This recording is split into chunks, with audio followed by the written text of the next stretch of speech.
Ok. Que roubada, né?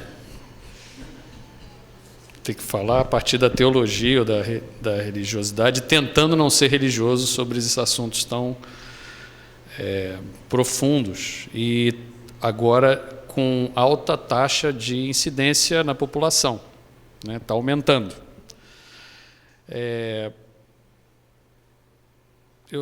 A semana passada, por acaso, a gente estava dando alguns mini cursos lá na faculdade, e o tema que eu tratei foi um até que eu tratei aqui com os peregrinos, que foi sobre saúde financeira familiar. E o pessoal se inscreveu e tal, e eu falei, olha, quem entrar aqui nesse curso não significa que está com problema familiar, problema de financeiro familiar, né? Vocês vieram para conhecer, é o mesmo caso aqui, certo? Não estamos aqui querendo achar ninguém depressivo, nem suicida, mas, ao mesmo tempo, tentando nos ajudar mutuamente como comunidade, como deve ser. Então, eu não parto do pressuposto de absolutamente nada, mas queria dar uma percepção teológica sobre esse assunto, se é que ela existe. Fiquei muito contente de saber que a minha percepção do assunto, que tem a ver mais com a caminhada pastoral, quer dizer, invariavelmente você vai lidar com esses temas ou tratar com pessoas, mesmo eu estando muito mais envolvido com a área acadêmica e com os alunos do que com o dia a dia da igreja, mas isso sempre ocorre. No meu escritório, por exemplo, eu já tive alguns casos assim, graves, uma inclusive veio me dizer que tinha sido diagnosticada com borderline, né, esse tipo de personalidade, borderline, ou doença, não sei como é que trata tecnicamente do assunto, e eu nem sabia o que se tratava. Para mim, borderline era uma música da Madonna, né? Sou um pouco velho para isso aí. Mas, assim, eu fui tentar descobrir o que era, e vi que era uma situação extremamente delicada para você tratar, né? E aí o que você diz? Porque tudo aquilo que você fala a partir da religião, da teologia, pode aumentar muito o problema. Eu acho que aqui que é a grande questão. Como teólogo, eu não posso entrar naquilo que a Regina falou, que é todo o diagnóstico, né, a partir de conhecimento que eu não tenho. Por exemplo, né, o diagnóstico psicológico, psiquiátrico, neurológico, o que quer que seja, como casos que a gente não sabe como tratar, se alguém aparece com uma depressão ou um estado alterado de humor, ou de ansiedade, ou até mesmo de esquizofrenia. Tem muito maluco na teologia, quero que vocês saibam, muita gente doida na religião. Mas se é um problema que é hormonal, se é um problema genético, que tem uma predisposição, né, porque, como a gente viu, existem personalidades com maior inclinação ou tendência a desenvolver esse tipo de doença, enfermidade ou sintoma, né, da depressão. Então, quando você vai falar a partir da teologia, ou seja, você está colocando Deus na jogada. E eu sempre penso o seguinte, né, partindo assim já de início com a questão. Eu acho que a tarefa pastoral não é aumentar o problema.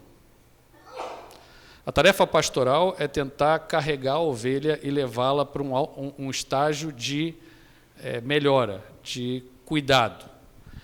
E tudo bem que isso pode partir do pastor, mas, assim, pensando na comunidade em geral, a comunidade da fé, daqueles que lidam com o discurso religioso, o Juan, por acaso, compartilhou comigo alguém que tinha lido sobre essa oportunidade que a gente ia ter aqui de discutir sobre esses assuntos, e o relato grande que ela postou no WhatsApp era sobre como ela tinha sido tratada na igreja com o caso dela específico de depressão. E o que fizeram foi colocar uma carga onde não existia, ou seja, você já está com um problema grave que é depressão, né, no sentido de sentimento, a maneira como você está. A ideia de depressão tem a ver com um buraco, um vale, né, um lugar para baixo. E aí a pessoa coloca o diabo, o demônio, a maldição, quer dizer, aumenta o problema. Eu não sei de onde a pessoa tira isso, né, para você olhar para alguém que está nesse... Não, isso aí é porque lá no seu tataravô que fez sei lá o quê, né, a questão hereditária a gente sabe, mas, assim, você dizer que isso tem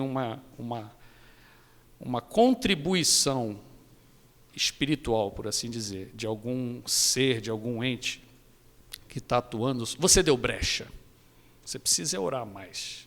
Ou isso é castigo divino. Você imagina a pessoa que está com depressão e você dá esse recado para ela, essa abordagem teológica.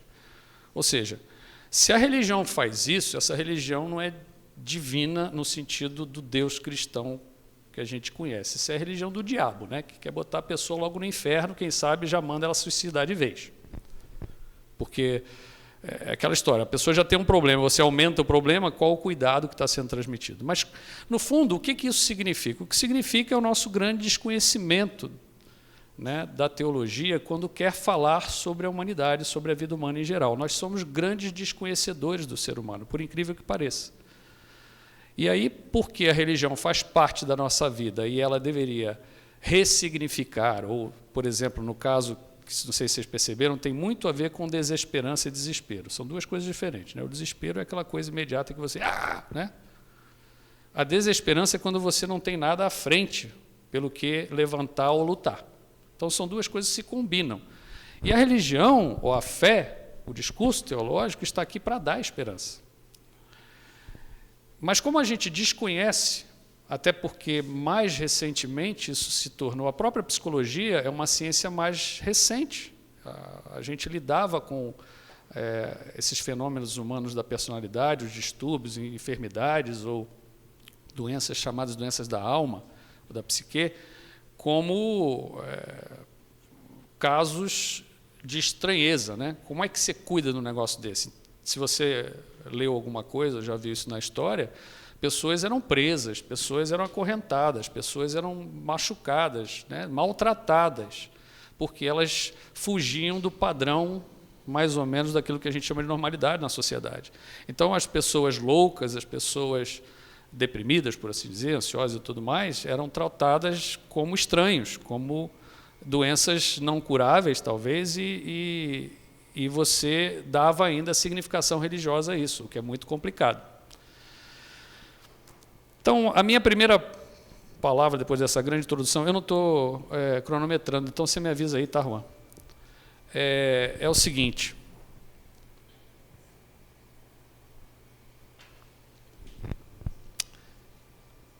Não aumente o problema colocando mais problema, tendo que dar um discurso ou uma posição religiosa sobre isso.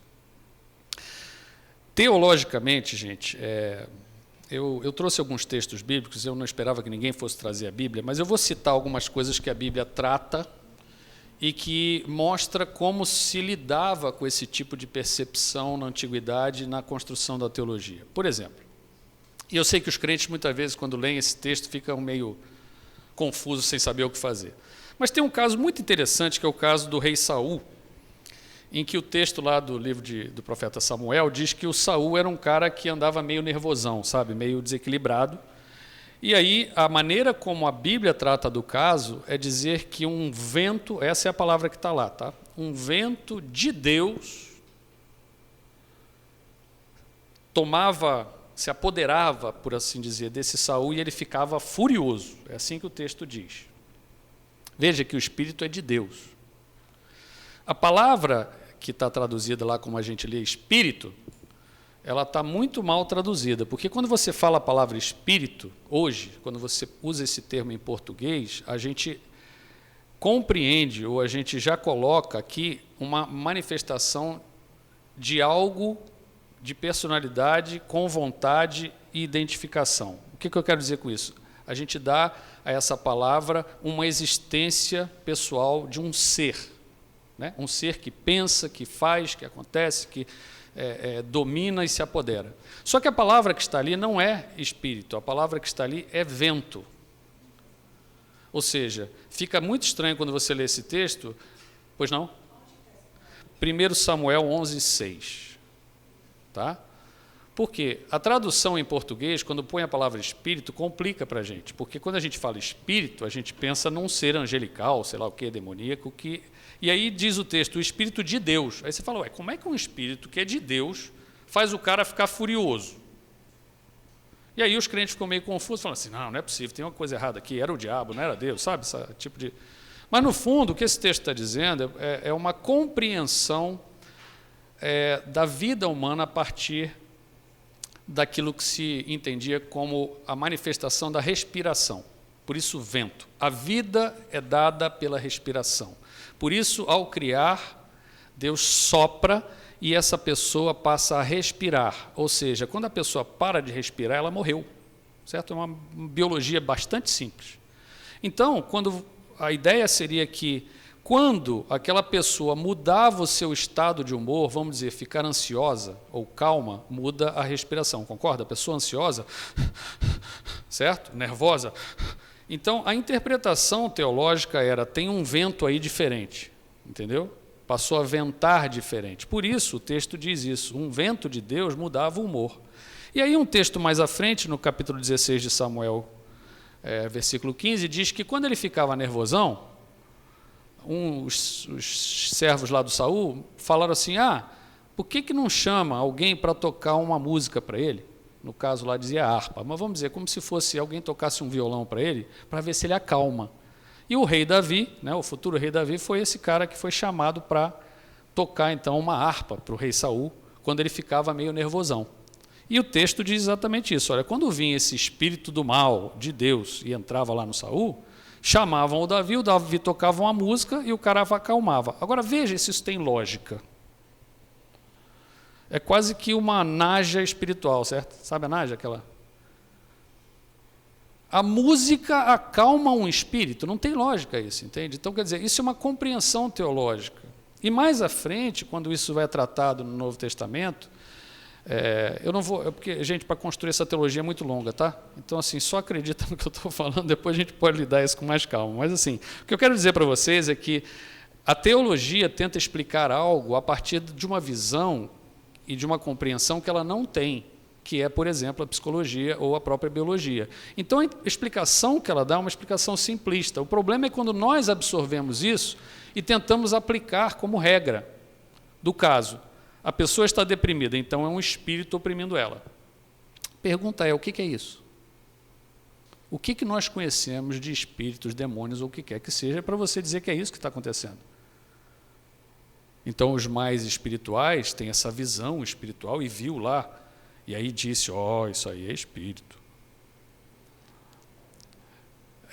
Eu fico assim um pouco assustado quando alguém faz isso, porque eu não sei que capacidade é essa de ver espírito que ela tem, de olhar uma situação difícil em que alguém está passando e você ainda colocar essa carga, quer dizer, além de você estar com esse problema, tem um ser aí, entendeu? Fazendo uma bagunça aí. Aí você pensa agora, bom, eu tomo remédio ou vou para a igreja, certo? Eu vou para um centro de umbanda, um centro espírita para resolver esse problema meu. Só que esse é o tipo de problema que não é cientificamente tratado, ou seja, aí começa aquelas histórias religiosas de levar a pessoa para dentro de um quarto, e as pessoas vão para cima dela, e bota a mão, e pede para falar, para rejeitar, para não sei o quê, dá cambalhota, vomita, tudo isso para o espírito sair. Um espírito que sequer estava lá, porque isso é uma leitura. Quando a gente deveria tratar essas pessoas com dignidade, como você falou do caso do suicida, respeitando aquele momento, aquela dor, e não fazendo esse jogo religioso, entende? Em que você piora a situação da pessoa. Porque depois que ela sai de lá, você imagina o medo que ela fica, do espírito entrar, sair, voltar, depois tem outros textos que dizem que sai um espírito, depois volta a legião, se você não cobre a brecha, vai orar, vai jejuar, quer dizer, a confusão mental que a gente não vai causar para as pessoas quando a gente insere esse tipo de interpretação religiosa. Então, ao usar a teologia para ler essas situações de doenças, ou de enfermidades da alma, a gente, no mínimo, tem que respeitar a dignidade humana e a dificuldade da situação. Eu tenho muitos outros textos, se você quiser depois ler, tem o Salmo 42, que eu diria que é o Salmo da depressão. Interessante para você ler. É um salmo que fala ou que pergunta sobre por que está abatida, por que está triste a minha alma, por que ela está perturbada. E aí a resposta, né, porque é uma autoanálise que o poeta faz, é: espere em Deus, né, porque ainda o louvarei. Quer dizer, se você ler esse texto, você vai ver que ele fala exatamente sobre essa sensação de opressão, de tristeza, de angústia, do que o texto fala de uma vida, que a palavra lá é nefesh, ou alma, traduzida como alma, mas a tradução não é alma da psicologia, é vida, uma vida curvada. Essa é a expressão que está no texto. Eu me sinto uma vida curvada, por isso a depressão. E ela fala: eu me sinto perseguido, oprimido, o que eu faço? E a resposta é: espere em Deus. Há um outro texto muito interessante nos 3 evangelhos que fala sobre um caso de possível epilepsia. É um rapaz em que o pai chega e fala: olha, meu filho é tomado por um espírito. E esse espírito joga ele na água, no fogo, e ele cai no chão e ele espuma, aí depois ele volta. Mas aí a leitura que é um espírito de mudez, de surdez, que está sobre ele, é um demônio. Dependendo do texto, vai ser isso que vai dizer. E quando você lê o texto, a maneira como descreve, é um caso de epilepsia, em que a pessoa, né, você sabe como é um caso de epilepsia, né? A pessoa cai e fica ali meio tensa e baba, né, e enrola a língua, o olho vira, não sei o quê, e passa, depois do episódio, aquilo ali passa. Como não se tinha conhecimento na época, então uns falaram: é demônio, o outro é um espírito de mudez e surdez, porque a pessoa para, né, de falar e de ouvir naquele momento, ela fica inconsciente, né, até que passe o episódio. E aí o pai, desesperado, vai para Jesus e fala: olha, cura o meu filho. E aí Jesus fala: mas desde quando isso acontece? E o pai fala: desde que ele era criança, desde a infância. Você imagina a dor desse pai, certo? E aí fica aquela batalha entre os discípulos e Jesus: olha, a gente já tentou de tudo, não deu em nada e tal, e, gente, Jesus cura o cara. Eu não sei como cura a epilepsia assim, Jesus é Jesus, tudo bem, beleza, né? Mas tem um texto, finalzinho desse texto, que está entre colchetes, se você for ler, e o que significa, na teologia, o texto entre colchetes, é que ele não faz parte de todos os escritos, porque o Evangelho é composto de vários pergaminhos. Na maioria dos pergaminhos não tem esse último trecho, que diz assim: essa casta só sai coração e jejum. Se você for ler na sua Bíblia, você vai reparar que está entre colchetes. E eles colocam entre colchetes exatamente para você saber que aquele texto pode ter sido uma adição posterior. Mas o que o crente fez?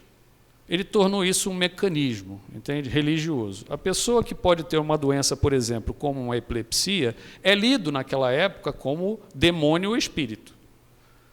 Aí a gente olha as pessoas com problemas psicológicos ou mentais e quer tratar da mesma forma. E os discípulos não conseguiam porque eles não oravam nem jejuavam. Então agora a gente passa a orar e jejuar para expulsar o demônio dos outros, entende?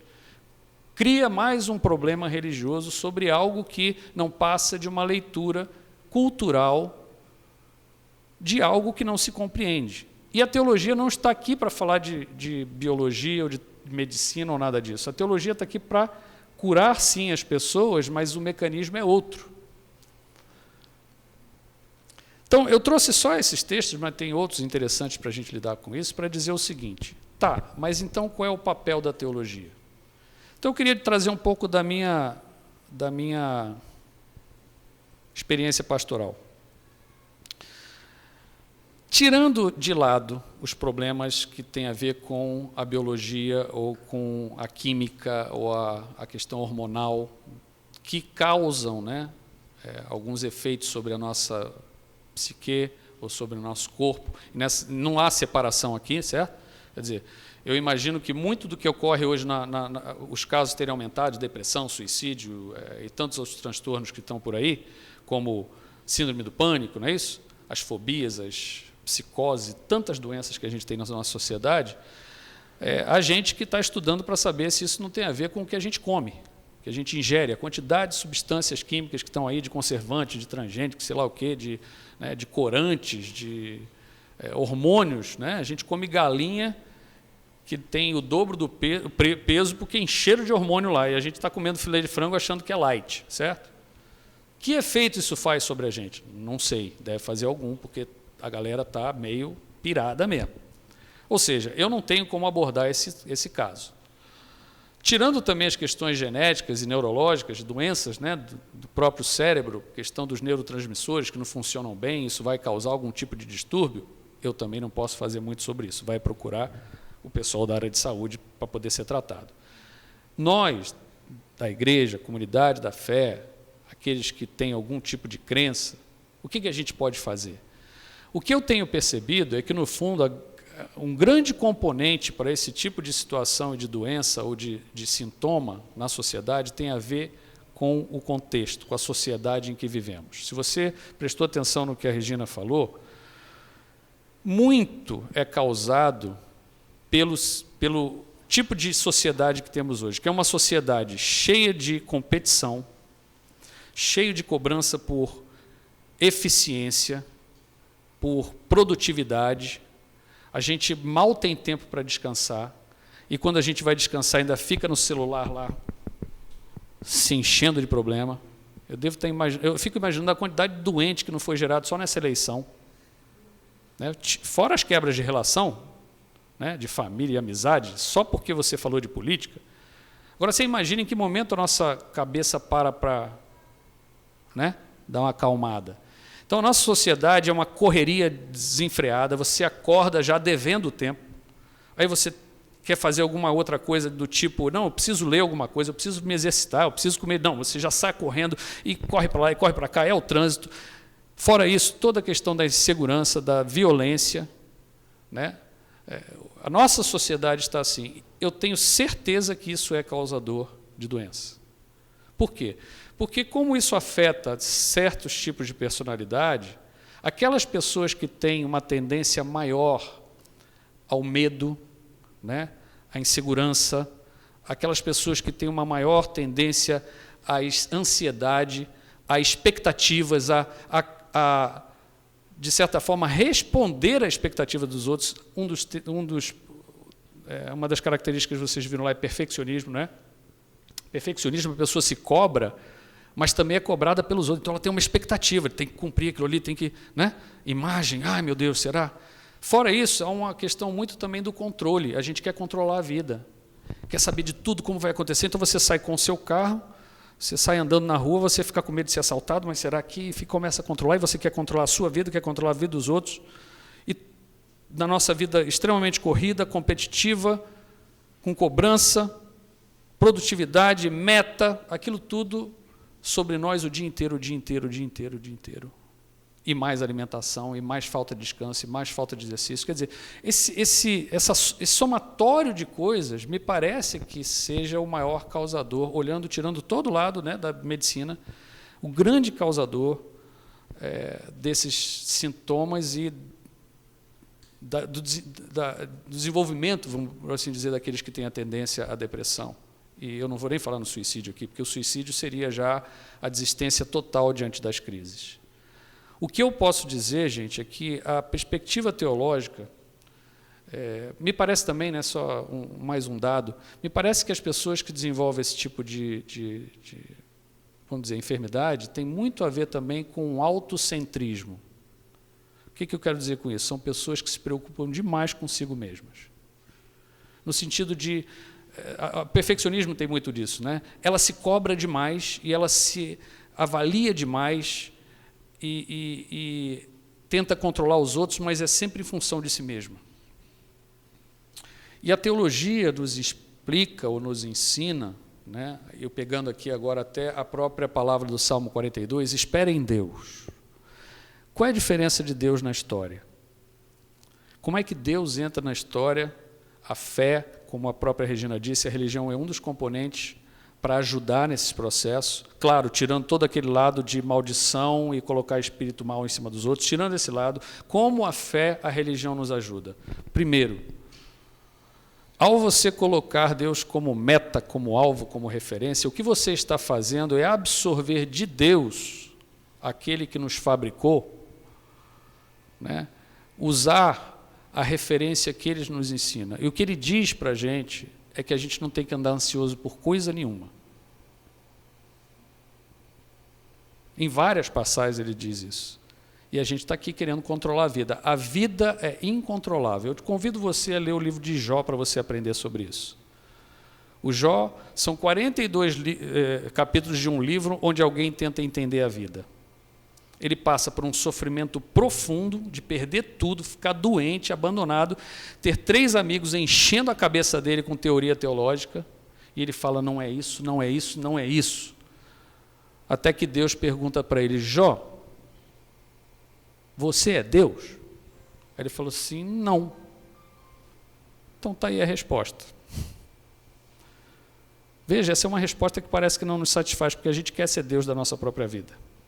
Você acha que você consegue controlar a vida, você não consegue controlar a vida. Deus controla a vida. Ele é o Criador e Ele é quem nos dá absolutamente tudo. A nossa esperança, o nosso alvo, o nosso centro não pode ser a gente mesmo. Uma das saídas da depressão é você se ocupar com os outros e parar de se ocupar com você mesmo. O cristianismo nos ensina que a gente tem que amar ao próximo como a gente ama a gente mesmo. Mas veja, parece que a gente ama demais a gente e não ama nada ao próximo, entende? Amar a Deus é amar ao próximo. A gente tem que sair da gente mesmo e passar. E não é uma preocupação com o outro no sentido do controle, é uma preocupação com o outro no sentido de repartir a vida. Parar de ficar ansioso com bobagem. Deixa eu falar uma coisa para vocês, gente. A gente perde muito tempo e concentra muito dos nossos esforços no lugar errado. Em ter coisas, em fazer coisas. A vida é muito mais simples. A gente tem que se ocupar com as coisas simples da vida.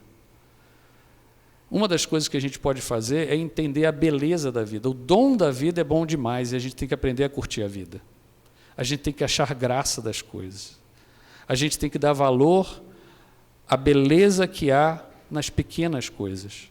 Na vida, nas relações, no pouco que a gente tem ou no muito que a gente tem. Dá valor a essas pequenas coisas. É isso que a gente aprende quando a gente desenvolve essa percepção em que Deus está em primeiro lugar.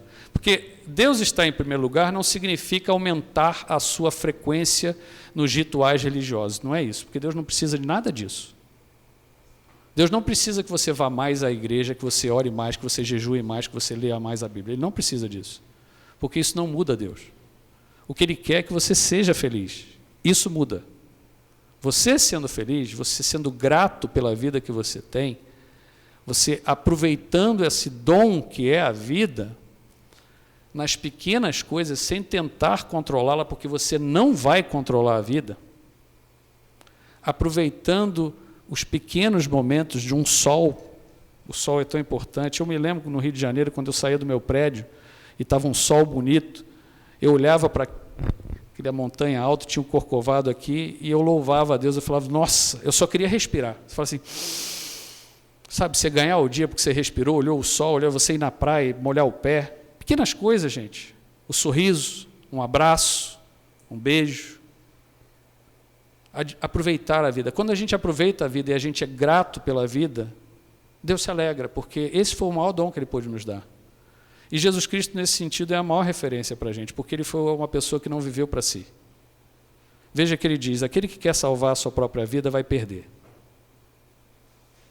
Veja, quem quiser salvar a própria vida vai perder. Mas quem perde a vida em função do outro, em favor do outro, como Ele fez, vai descobrir a vida. Porque você para de ficar nesse mundinho concentrado dos seus próprios problemas, tentando resolvê-los. Você sai desse buraco e começa a olhar para fora, para os outros, olhar para a beleza que tem por aí. Então, se eu posso dizer alguma coisa a vocês sobre a teologia, é que a gente tem que abraçar a vida, com sofrimento, com alegria, mas é essa, ou esse, o maior dom que a gente tem.